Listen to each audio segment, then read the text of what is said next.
Bible in a Year Live Chronological Project, Week 19, Day 5, New English Translation. Solomon demonstrates his wisdom. Then two prostitutes came to the king and stood before him.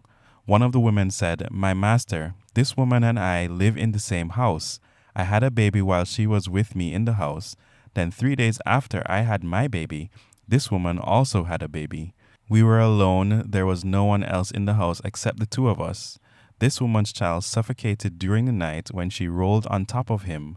She got up in the middle of the night and took my son from my side while your servant was sleeping. She put him in her arms and put her dead son in my arms. I got up in the morning to nurse my son, and there he was, dead. But when I examined him carefully in the morning, I realized it was not my son." The other woman said, "No, my son is alive, your son is dead." But the first woman replied, "No, your son is dead, my son is alive." Each presented her case before the king.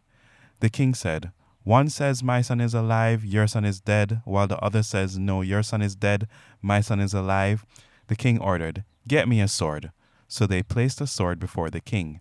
The king then said, "Cut the living child in two, and give half to one and half to the other." The real mother spoke up to the king, for her motherly instincts were awakened. She said, "My master, give her the living child. Whatever you do, don't kill him." But the other woman said, "Neither one of us will have him. Let them cut him in two." The king responded, "Give the first woman the living child. Don't kill him. She is the mother." When all Israel heard about the judicial decision which the king had rendered, they respected the king, for they realized that he possessed divine wisdom to make judicial decisions. Solomon gathers building materials for the temple.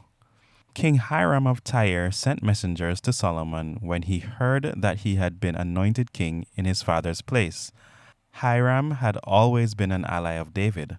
Solomon then sent this message to Hiram: "You know that my father David was unable to build a temple to honor the Lord his God, for he was busy fighting battles on all fronts, while the Lord subdued his enemies. But now the Lord my God has made me secure on all fronts. There is no adversary or dangerous threat. So I have decided to build a temple to honor the Lord my God, as the Lord instructed my father David. Your son, whom I will put on your throne in your place, is the one who will build a temple to honor me. So now order some cedars of Lebanon to be cut for me. My servants will work with your servants. I will pay your servants whatever you say is appropriate, for you know that we have no one among us who knows how to cut down trees like the Sidonians." When Hiram heard Solomon's message, he was very happy. He said, "The Lord is worthy of praise today because he has given David a wise son to rule over his great nation." Hiram then sent this message to Solomon: "I received the message you sent me. I will give you all the cedars and evergreens you need. My servants will bring the timber down from Lebanon to the sea. I will send it by sea in raft-like bundles to the place you designate. There I will separate the logs and you can carry them away. In exchange, you will supply the food I need for my royal court." So Hiram supplied the cedars and evergreens Solomon needed, and Solomon supplied Hiram annually with 20,000 cores of wheat as provision for his royal court, as well as 120 gallons of pure olive oil. So the Lord gave Solomon wisdom as he had promised him, and Hiram and Solomon were at peace and made a treaty. King Solomon conscripted work crews from throughout Israel, 30,000 men in all. He sent them to Lebanon in shifts of 10,000 men per month. They worked in Lebanon for 1 month and then spent 2 months at home. Adoniram was supervisor of the work crews. Solomon also had 70,000 common laborers and 80,000 stonecutters in the hills, besides 3,300 officials who supervised the work. By royal order, they supplied large, valuable stones in order to build the temple's foundation with chiseled stone. Solomon's and Hiram's construction workers, along with men from Byblos, did the chiseling and prepared the wood and stones for building the temple. Solomon gathers building materials for the temple. Solomon ordered a temple to be built to honor the Lord, as well as a royal palace for himself.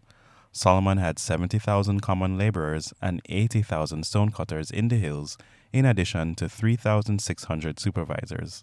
Solomon sent a message to King Huram of Tyre, "Help me, as you did my father David, when you sent him cedar logs for the construction of his palace. Look, I am ready to build a temple to honor the Lord my God and to dedicate it to him in order to burn fragrant incense before him, to set out the bread that is regularly displayed, and to offer burnt sacrifices each morning and evening, and on Sabbaths, new moon festivals, and at other times appointed by the Lord our God. This is something Israel must do on a permanent basis. I will build a great temple, for our God is greater than all gods. Of course, who can really build a temple for him, since the sky and the highest heavens cannot contain him? Who am I that I should build him a temple? It will really be only a place to offer sacrifices before him. Now send me a man who is skilled in working with gold, silver, bronze, and iron, as well as purple, crimson, and blue-colored fabrics, and who knows how to engrave. He will work with my skilled craftsmen here in Jerusalem and Judah, whom my father David provided.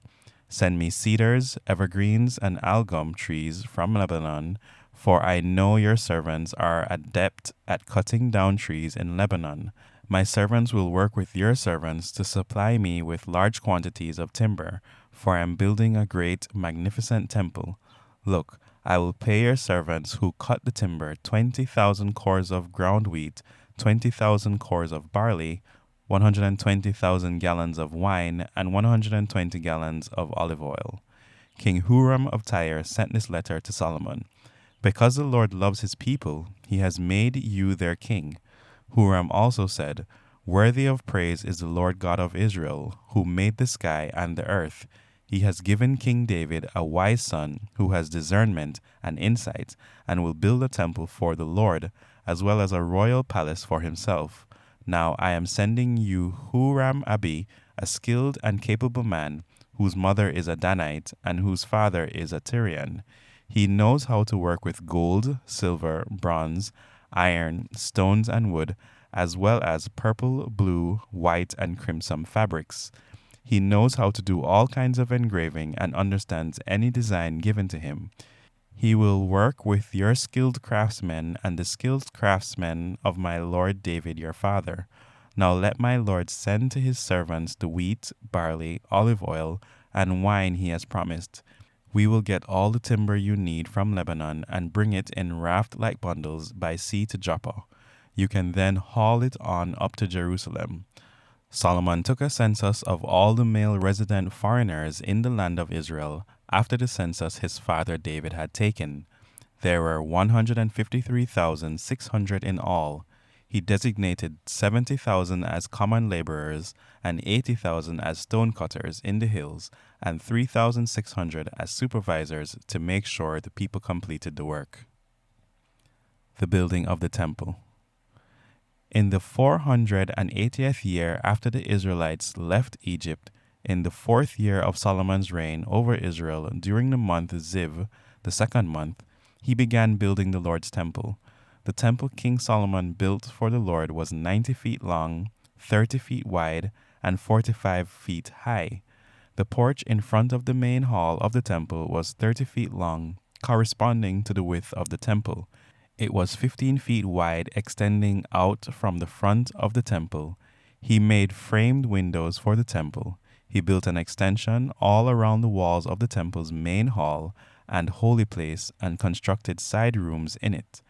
The bottom floor of the extension was 7.5 feet wide, and the middle floor 9 feet wide, and the third floor 10.5 feet wide. He made ledges on the temple's outer walls so the beams would not have to be inserted into the walls. As the temple was being built, only stones shaped at the quarry were used. The sound of hammers, pickaxes, or any other iron tool was not heard at the temple while it was being built. The entrance to the bottom level of the side rooms was on the south side of the temple. Stairs went up to the middle floor and then on up to the third floor. He finished building the temple and covered it with rafters and boards made of cedar. He built an extension all around the temple. It was 7.5 feet high, and it was attached to the temple by cedar beams. the Lord's message came to Solomon. As for this temple you are building, if you follow my rules, observe my regulations, and obey all my commandments, I will fulfill through you the promise I made to your father David. I will live among the Israelites, and I will not abandon my people Israel. The building of the temple. Solomon began building the Lord's temple in Jerusalem on Mount Moriah, where the Lord had appeared to his father David.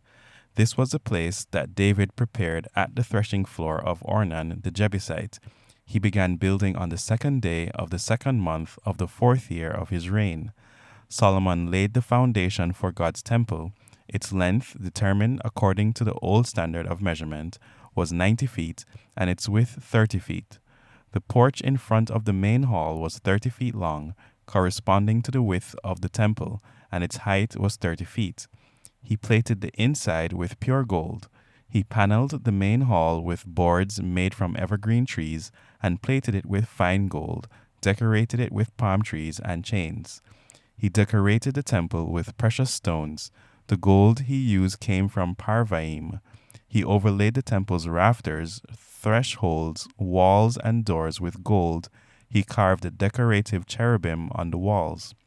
He made the most holy place. Its length was 30 feet, corresponding to the width of the temple, and its width 30 feet. He plated it with 600 talents of fine gold.